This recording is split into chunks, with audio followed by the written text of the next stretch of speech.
आज हम लोग क्लास 9th के साइंस का चैप्टर 8 एनसीईआरटी जो कि फिजिक्स है, उसका नाम है motion.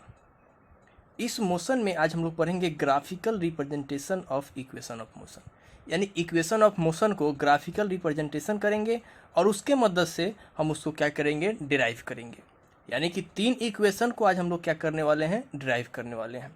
First equation of motion, second equation of motion and third equation of motion. तो चलिए हम लोग सबसे पहले शुरू करते हैं फर्स्ट इक्वेशन ऑफ मोशन को। फर्स्ट इक्वेशन ऑफ मोशन, इस इक्वेशन को प्रूव करने के लिए ग्राफिकली हमें एक वेलोसिटी टाइम ग्राफ चाहिए। एक वेलोसिटी टाइम ग्राफ है, यहाँ पे हम लिख देते हैं टाइम और यहाँ पे लिख देते हैं वेलोसिटी। ये हो गया वेलोसिटी। अब ध्यान दीजिए, यहाँ पे जो ऑब्जेक्ट है वो ऑब्जेक्ट रेस्ट में नहीं है, यानी कि जो उसका इनिशियल वेलोसिटी लेंगे वो इनिशियल वेलोसिटी हम इस जीरो पे ना लेके कुछ ऊपर लेंगे, यानी u हो गया इनिशियल वेलोसिटी। और ऑब्जेक्ट कुछ डिस्टेंस ट्रेवल किया, यहाँ से यहाँ तक पहुँचा, यानी कि फाइनली उसका जो वेलोसिटी हो गया वो कितना हो गया, v हो गया, यानी फाइनल वेलोसिटी v। अब इसका हम लोग कुछ नाम रखते हैं। यहाँ पे हम लोग रख देते हैं a, b, c, d और इसका नाम e रख दिए। और a से d तक पहुंचने में, यानी ये डिस्टेंस ट्रेवल करने में ऑब्जेक्ट के द्वारा एक जो टाइम लगा वो टाइम हम लोग ले लेते हैं t। टाइम क्या ले लेते हैं, t। अब इस ग्राफ में अगर हम लोग देखें तो ओ A equal to C D, ओ ए और सी डी एक दूसरे क्या है, इक्वल है, और ओ ए कितना है, u है। तो हम लोग क्या लिखेंगे, here O A equal to C D equal to U. दूसरा O E and B C equal to कितना, भी, यानी इतना जो है यहाँ से यहाँ तक वो क्या है, भी है। तो हम लोग क्या लिखेंगे, ओ ई इक्वल टू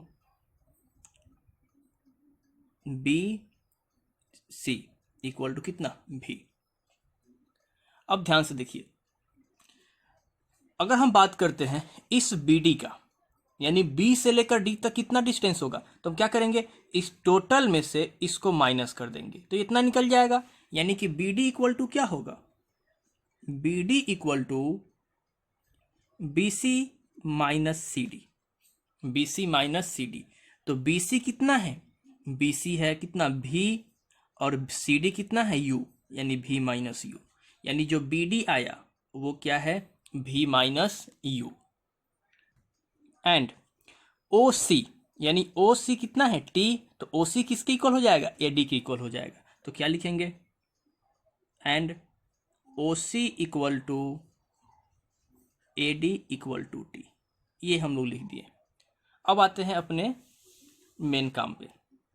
यहाँ से जो ए बी है इसको स्लोप बोलते हैं, इसको हम लोग क्या बोलते हैं, स्लोप बोलते हैं। क्या बोलते हैं, स्लोप। तो ये जो स्लोप है इस ग्राफ का वो रिप्रेजेंट करता है एक्सेलरेशन को, यानी कि हम लोग क्या लिखेंगे, now slope of the graph represent acceleration. किसको रिप्रेजेंट कर रहा है, एक्सेलरेशन को। ये जो स्लोप है वो किसको रिप्रेजेंट कर रहा है, एक्सेलरेशन को, यानी कि A B equal to slope equal to क्या चीज, एक्सेलरेशन। और हम लोग जानते हैं कि एक्सेलरेशन इक्वल टू क्या होता है, change in velocity upon time.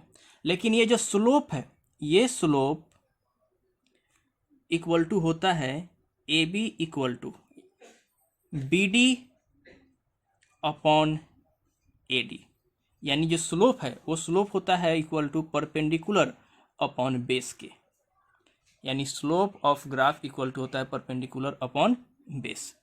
यानी ए बी क्या है, एक्सेलरेशन, तो एक्सेलरेशन के लिए ए, बी डी क्या है, बी डी मेरे पास कितना आया है, भी माइनस यू, तो बी डी को हम लोग क्या लिखेंगे, v minus you upon A D क्या है यहाँ पे t, ए डी हो गया t। अब इसको हम लोग क्या करेंगे, क्रॉस मल्टीप्लाई करेंगे। चलिए करते हैं क्रॉस मल्टीप्लाई।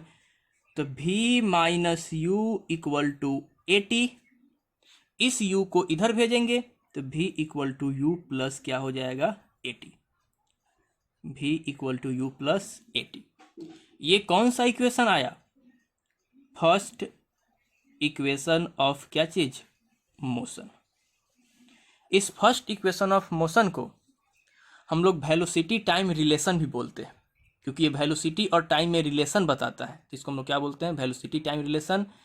और इसको हम लोग क्या बोलते हैं, फर्स्ट इक्वेशन ऑफ मोशन को बोल सकते हैं और first equation of uniform accelerated motion. ये यूनिफॉर्म एक्सेलरेटेड मोशन का भी इक्वेशन है, यानी यहाँ पे जो भी ए है वो ए है यूनिफॉर्म एक्सेलरेशन, यूनिफॉर्म एक्सेलरेशन है, यानी एक्सेलरेशन कांस्टेंट रहेगा। ठीक है, तो ये first equation of motion graphical method से मेरे पास आ गया। अब हम लोग देखते हैं सेकेंड इक्वेशन ऑफ मोशन को बाय ग्राफिकल मेथड से हम लोग क्या करेंगे, ड्राइव करेंगे सेकेंड इक्वेशन ऑफ मोशन को। Second equation of motion s equal to u T plus half A T square होता है। इस इक्वेशन ऑफ मोशन को हम लोग ग्राफिकल मेथड से प्रूफ करेंगे, ड्राइव करेंगे। इस इक्वेशन को हम लोग और नाम से जानते हैं distance time equation, distance time equation. चलिए हम लोग ड्राइव करते हैं। ड्राइव करने के लिए हमें फिर से चाहिए वेलोसिटी टाइम ग्राफ। इस वेलोसिटी टाइम ग्राफ में जो हम पिछला ग्राफ देखे थे सेम वैसा ही ग्राफ है। यहाँ पे u, फिर भी, और ये क्या चीज़ t, और ये जो स्लोप है इसको हम लोग क्या बोलते हैं, स्लोप बोलते हैं। इसको हम लोग स्लोप बोलते हैं, यानी ये स्लोप हो गया। ये स्लोप क्या चीज़ को इंडिकेट करता है, ये इंडिकेट करता है एक्सेलरेशन को, यानी ये क्या हो गया, एक्सेलरेशन। और हम लोग पढ़े थे कि स्लोप इक्वल टू क्या होता है, B D upon A D, यानी परपेंडिकुलर अपॉन ए डी, यानी स्लोप एक्सेलरेशन को इंडिकेट करता है। तो acceleration equal to B D upon A D क्या है, यहाँ पे ए डी है टाइम, ए डी क्या है टाइम, यानी कि टाइम। तो बी डी इक्वल टू क्या होगा, A T, B D equal to A T. उसके बाद और हम लोग देखे थे क्या चीज, कुछ ओ ए इक्वल टू फिर से क्या चीज, सी डी इक्वल टू क्या चीज, यू, यानी इतना और इतना आपस में इक्वल है और वो क्या है, यू है। फिर इसी तरह से O E equal to B C, यानी ये और ये आपस में इक्वल है और ये कितना है, ये है भी इक्वल टू भी। दूसरा ओ सी और A D, O C equal to A D equal to क्या है, ये टाइम है, ये भी टाइम और ये भी कितना, टी, यानी कितना टी। इसको हम लोग लिख दिए। इस सारे का यूज होने वाला है इस इक्वेशन में प्रूफ करने में। चलिए अब हम क्या करते हैं, प्रूफ करते हैं। हम लोग मान लिए कि ऑब्जेक्ट के द्वारा कितना डिस्टेंस ट्रेवल किया गया, एस डिस्टेंस ट्रेवल किया गया, यानी let S be the distance covered by an object.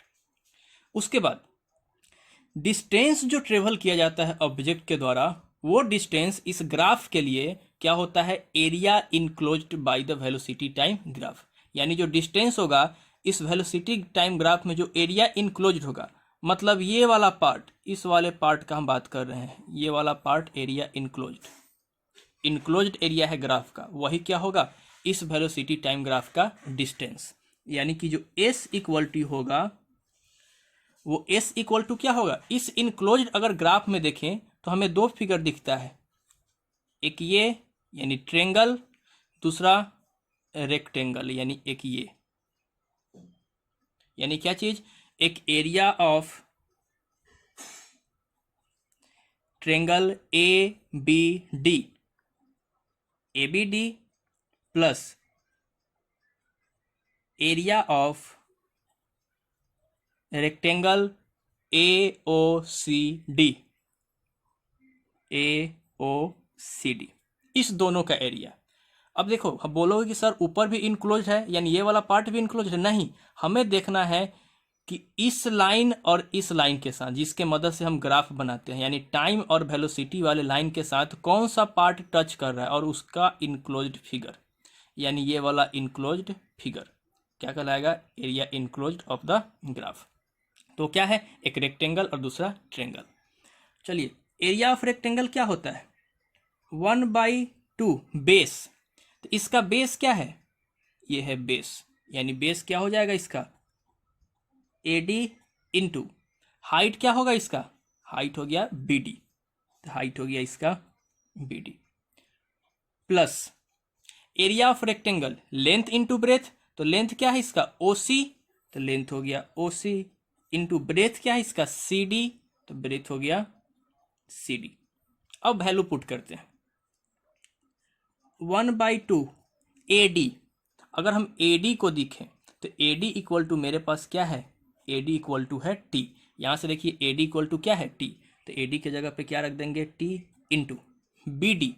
अगर हम BD को देखें तो BD इक्वल टू क्या है AT, A इंटू T, तो BD की जगह पे क्या रख देंगे AT, प्लस OC, OC क्या है मेरे पास, OC है T, तो OC की जगह पे T इंटू CD क्या है, CD इक्वल टू U, यानी ये जो CD है वो OA के इक्वल है और OA किसके इक्वल है, U के इक्वल है, यानी कि U।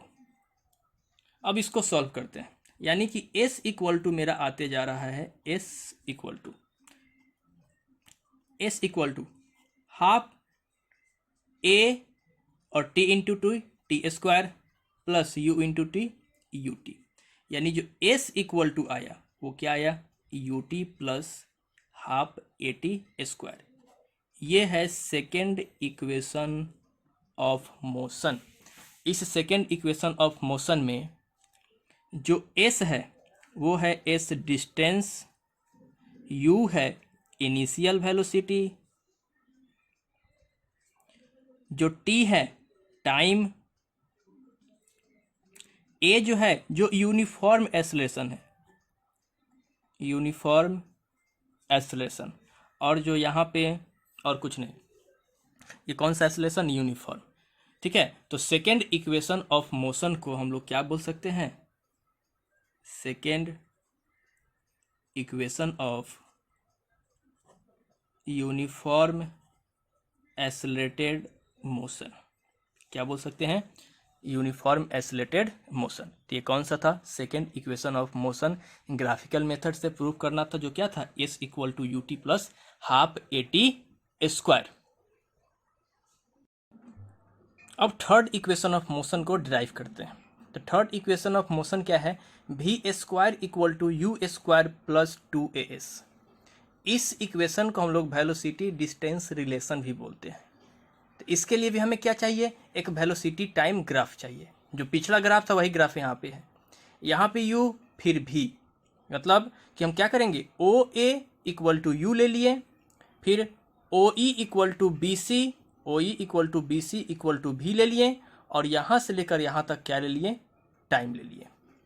अब इस इक्वेशन में भी हम डिस्टेंस का यूज करेंगे, यानी कि S इक्वल टू क्या होगा,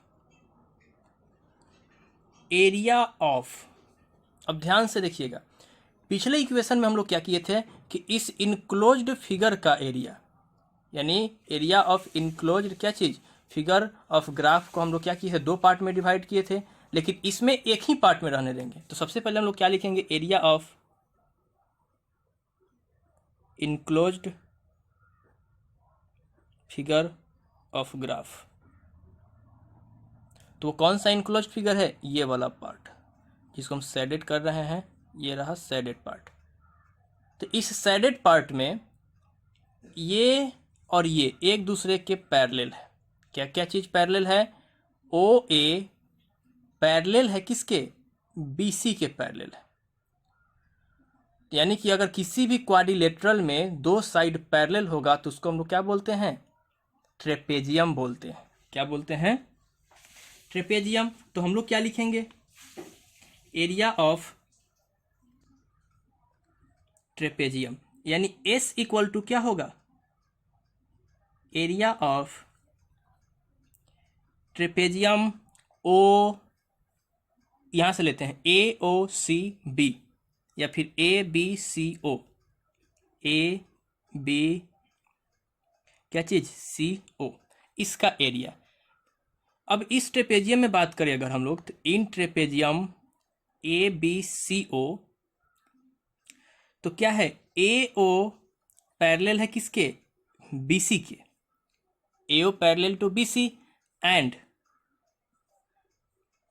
हाइट क्या हो जाएगा, ओ सी इक्वल टू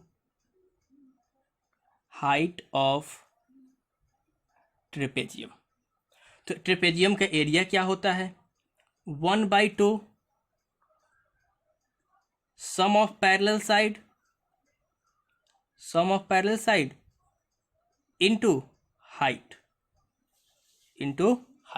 तो ट्रेपेजियम का एरिया क्या होता है, 1/2 sum of parallel side into height, यानी जो S इक्वल टू आया वो है 1/2 सम ऑफ पैरेलल साइड। तो पैरेलल साइड कौन कौन है, AO और BC, यानी AO और BC। तो AO क्या है मेरे पास, AO है U, यानी यहां से यहां तक क्या है U, तो U प्लस